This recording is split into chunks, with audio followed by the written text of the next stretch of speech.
Hello student, स्वागत है आप लोगों का आपके अपने चैनल नालंदा ऑनलाइन क्लासेस में। सबसे पहले अगर आज हम देखते हैं तो हम एक न्यू टॉपिक्स पे डिस्कस कर रहे हैं। 2020 में आपके सिलेबस में बहुत सारे बदलाव देखने को मिलते हैं। आज हम जो डिस्कस कर रहे हैं वो है 12th क्लास राजनीति विज्ञान। इसमें अगर हम देखते हैं 8 चैप्टर्स हमें देखने को मिलते हैं जिसमें कुछ न्यू टॉपिक्स ऐड किए गए हैं। तो सबसे पहले हमें नए टॉपिक्स के बारे में डिस्कस करना पड़ेगा जो मैंने पहले ही बोर्ड पे लिख दिए हैं। सबसे पहले अगर हम बात करते हैं लेसन 1 शीत युद्ध का दौर। तो शीत युद्ध के दौर की अगर हम बात करते हैं तो ये टॉपिक 46 ईयर्स हमें देखने को मिलता है 1945 से 1991। लगभग हम 1945 से 1991 के बीच में देखने को मिलता है। ये 46 वर्षों तक चला था। ये पुराना ही टॉपिक है, पिछले साल भी था और आपकी किताब में भी मिल जाएगा। लेकिन हम देखते हैं लेसन 2 में कुछ नए बदलाव देखने को मिलते हैं। इसमें दो ध्रुवीय विश्व का अंत। दो ध्रुवीय विश्व की अगर हम बात करते हैं तो अमेरिका और सोवियत संघ, इन्हें दो ध्रुवीय कहा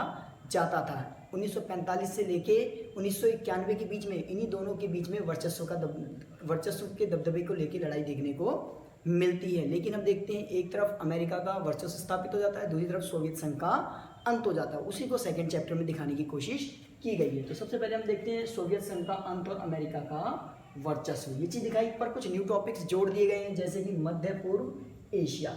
अगर हम मध्य पूर्व एशिया की बात करते हैं तो मध्य पूर्व एशिया में बहुत सारे देश आ जाते हैं जिसके बारे में आप लोगों को बिल्कुल भी पता नहीं होगा। इसीलिए हमें क्या है, मध्य पूर्व एशिया के मैप को ढंग से देखना पड़ेगा। मध्य पूर्व एशिया की अगर हम बात करते हैं तो सबसे पहले जो दे रखा है इसमें दे रखा है अफगानिस्तान के बारे में। अगर आप अफगानिस्तान की बात करते हो तो सबसे पहले अफगानिस्तान को लेके कन्फ्यूज़न होती है, वो कन्फ्यूज़न मैं आपकी दूर कर देता हूँ।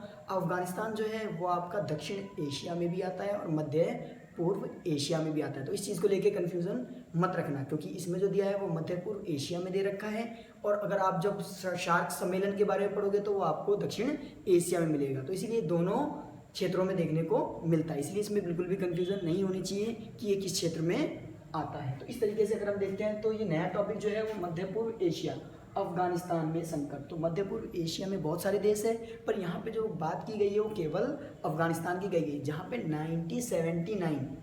1979 में संकट आया था। किसको?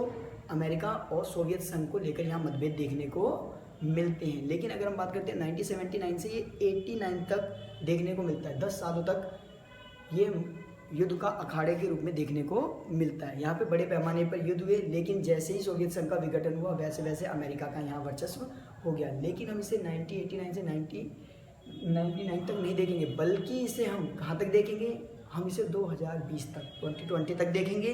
क्यों? क्योंकि कुछ नए परिवर्तन आज भी यहाँ पे देखने को मिलते हैं। इसके बाद हम देखते हैं खाड़ी देश। खाड़ी देश, सबसे पहले अगर हम बात करते हैं खाड़ी देश क्या होते हैं। खाड़ी देश मुस्लिम कंट्रीज़ को कहा जाता है जो फारस की खाड़ी के आसपास के क्षेत्रों में बसे हुए हैं। इसमें ज़्यादा टॉपिक नहीं, एक छोटा सा टॉपिक है जिससे हम डिस्कस कर लेंगे। इसके बाद जो एक इम्पोर्टेंट टॉपिक है वो है CIS। CIS की फुल फॉर्म जो है वो है कॉमनवेल्थ ऑफ इंडिपेंडेंस, स्वतंत्र राष्ट्रों का राष्ट्रकूट। कहने का मतलब है सेकेंड चैप्टर में आप देखोगे सोवियत संघ जो है वो 15 गणराज्यों से मिलकर बना था, पर 1991 में उसका विघटन हो गया और इस तरीके से वो क्या है 15 देशों के रूप में अस्तित्व में आया। 15 देशों में से 12 देशों ने मिलकर एक संगठन बना लिया, उसी को CIS कहा जाता है। तो इसके बारे में इस बार कुछ एक्स्ट्रा चीज़ें ऐड कर दी गई हैं, वो देखेंगे। इसके बाद अगर हम बात करते हैं दूसरा जो आ जाता है वो आपका नया टॉपिक है, वो है अरब क्रांति। खास बात इसमें दिखाने की कोशिश की गई है कि किस तरीके से CIS वाले क्षेत्रों में लोकतंत्र का विकास हो रहा है और दूसरा किस तरीके से अरब क्षेत्रों में लोकतंत्र का विकास हो रहा है। थोड़ी सी कंडीशन समझ लेना। अगर हम बात करते हैं आपका CIS, जो ये सोवियत संघ के गणराज्य हैं, यहाँ पे साम्यवादी शासन व्यवस्था थी, कम्युनिस्ट पार्टी का शासन था। लेकिन धीरे धीरे क्या हो गई, पूंजीवादी और लोकतंत्र की तरफ बढ़ती चली गई। तो हमने ये पहली चीज़ मैंने लिख दी, साम्यवादी देश का लोकतंत्र की तरफ बढ़ना। इसी चीज़ को ही दिखाने की कोशिश करेंगे, क्योंकि आपका टॉपिक यही है कि किस तरीके से इन क्षेत्रों में लोकतंत्र का विकास होता जा रहा है। पहले साम्यवादी थे पर धीरे धीरे अब ये लोकतांत्रिक होते जा रहे हैं, इस पर आपको ध्यान देना पड़ेगा। इसके बाद जो बिल्कुल न्यू टॉपिक डाला गया है वो अरब क्रांति। अरब क्रांति की अगर हम बात करते हैं तो एक तो सऊदी अरब है जो पश्चिम एशिया में आता है, पर ये एक देश की बात नहीं कर रहा, लगभग इसमें 22 देश देखने को मिलते हैं। और अगर इसकी भौगोलिक क्षेत्र की अगर हम बात करते हैं तो इसमें 22 देश हैं, जिसमें से उत्तरी अफ्रीका के लगभग 12-13 देश आ जाते हैं। उसके बाद मध्य पूर्व और पश्चिम एशिया के देशों को मिला के 22 देशों का एक संगठन बनता है जिसे अरब देश कहा जाता है। इसके बारे में हम डिस्कस करेंगे, तो सबसे पहले हमें इसके बारे में पता होना चाहिए। इसके बाद अगर हम बात करते हैं आपके चैप्टर 3 में, लेसन 3 की अगर हम बात करते हैं तो है नई केंद्रीय शक्तियाँ 21वीं शताब्दी। अगर हम बात करते हैं आज 2001 से लेकर हम स्टार्ट करते हैं तो 2001 से आपकी 21वीं शताब्दी शुरू हो जाती है। तो 21वीं शताब्दी में बहुत सारे परिवर्तन आपको देखने को मिलेंगे। सबसे पहली बात अगर हम बात करते हैं किसकी, अमेरिका की, तो अमेरिका के बारे में आपने देख ही लिया। अमेरिका का जो वर्चस्व था वो 1991 से बहुत तेज़ी से बढ़ा, पर कब तक, 10 साल तक। पर 10 साल के बाद हम देखते हैं चाइना ने ग्रोथ किया, रूस ने ग्रोथ किया, इंडिया ने ग्रोथ किया, और इस तरीके से और भी बहुत सारे देश लगातार ग्रोथ कर रहे हैं। तो कहीं ना कहीं अमेरिका का वर्चस्व 21वीं शताब्दी में कम होता जा रहा है, और माना जाता है जो 21वीं शताब्दी है वो एशिया की शताब्दी मानी जाती है। कहने का मतलब है कि एशिया की अर्थव्यवस्था का ग्रोथ सबसे ज़्यादा होगा 21वीं शताब्दी में। तो हमें फोकस जो करना पड़ेगा वो एशिया पे करना पड़ेगा, और एशिया की बात अगर हम करते हैं तो चाइना और भारत की बात करनी पड़ेगी, ठीक है। इसलिए अगर हम बात करते हैं इसमें जो दिया गया है तो 3 कंट्रीज़ जो हैं वो आपकी एशिया की आ जाती है। 3 कंट्रीज़ अगर आप देखोगे तो आपकी 3 कंट्रीज़ एशिया की देखने को मिलती है। सबसे पहले चीन, भारत और रूस को लेकर कन्फ्यूज़न होती है, कई लोग उसे एशिया में कहते हैं, कई लोग उसे यूरोप में कहते हैं, पर फिर भी अगर हम मानते हैं तो भौगोलिक रूप से वो 70% एशिया में है। तो आप एशिया कह लो चाहे यूरोप कह लो, और वास्तविक रूप से वो यूरोप में ही है, ठीक है।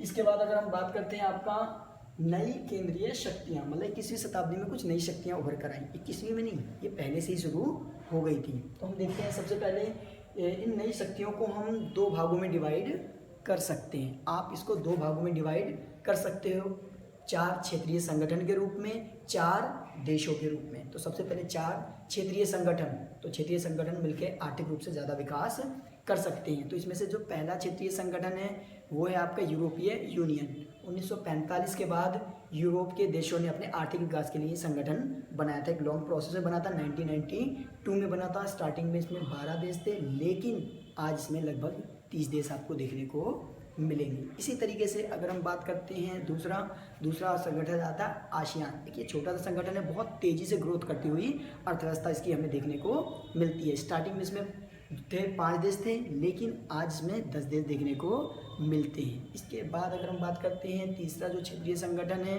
वो है आपका शार्क की बात करते हैं, दक्षिण एशिया, भारत और उसके पड़ोसी देश। पहले ये 7 थे, लेकिन अफगानिस्तान को जोड़ने के बाद ये 8 हो गए। तो इस तरीके से 3 क्षेत्रीय संगठनों के चौथा जो है वो आपके न्यू टॉपिक में आ जाता है। चौथा जो न्यू टॉपिक जोड़ा गया है वो आपका जोड़ा गया है ब्रिक्स। अगर हम बात करते हैं तो ये न्यू टॉपिक है बिल्कुल। ब्रिक्स जो है वो ब्राज़ील, रूस, इंडिया, चाइना और साउथ अफ्रीका के बारे में। पहले साउथ अफ्रीका इसमें नहीं था तो इसे ब्रिक कहा जाता था। इसमें 4 सदस्य थे, लेकिन 2010 में साउथ अफ्रीका के शामिल होने के बाद इसे ब्रिक्स कहा जाता है। तो ये न्यू टॉपिक है, इसके बारे में हम डिस्कस करेंगे। उसके बाद अगर हम बात करें अगला टॉपिक आ जाता है 21वीं सदी के बीच में, ठीक है। तो 21वीं सदी अगर हम बात करते हैं 2001 से लेके 2100 तक, तो लगभग 21वीं सदी के शक्तिशाली विकासशील देश या विकसित देश भी आप कह सकते हो, क्योंकि चाइना की अगर हम बात करते हैं तो कन्फ्यूज़न है, चाइना को विकसित माने या विकासशील माने। अगर हम देखते हैं तो विकासशील कहा जाता है, पर अगर उसे इकोनॉमिकल एंगल से देखें तो वो विकसित देशों की कैटेगरी में आता है। इसीलिए मैंने दोनों टर्म लिख दिए ताकि आपको कन्फ्यूज़न ना हो। यही टर्म की प्रॉब्लम आपको रूस के साथ भी हो सकती है, क्योंकि वो विकासशील में भी आ सकता है और विकसित में भी आ सकता है। तो अगर हम देशों की बात करते हैं तो मैंने आपको बताया था हमें 4 देशों के बारे में देखना पड़ेगा। तो सबसे पहले अगर हम बात करते हैं तो हम बात करते हैं चाइना की। चाइना जो है विश्व की सबसे बड़ी अर्थव्यवस्था बनने जा रहा है, तो चाइना के बारे में पढ़ना बहुत ज़रूरी है। दूसरा आ जाता है आपका इंडिया के बारे में समझना ज़रूरी है। क्यों? क्योंकि हम उसी देश का प्रतिनिधित्व करते हैं और इस तरीके से अर्थव्यवस्था में उसकी भी महत्वपूर्ण भूमिका है। इसके बाद अगर हम बात करते हैं रूस भी अभी तेज़ी से, हालांकि 1991 में इसका विघटन हो गया था। 10 साल तक यहाँ की कंडीशन बहुत ज़्यादा बेकार रही थी, पर 2001 के बाद इसने दोबारा से अपना ग्रोथ करना शुरू कर दिया। इसके बाद अगर हम बात करते हैं लास्ट है वो है इजराइल एक छोटा देश है, पर ये एक बहुत महत्वपूर्ण देश माना जाता है। सैनिक रूप से या फिर आर्थिक रूप से लगातार ये वैश्विक स्तर पर बहुत तेज़ी से प्रगति कर रहा है।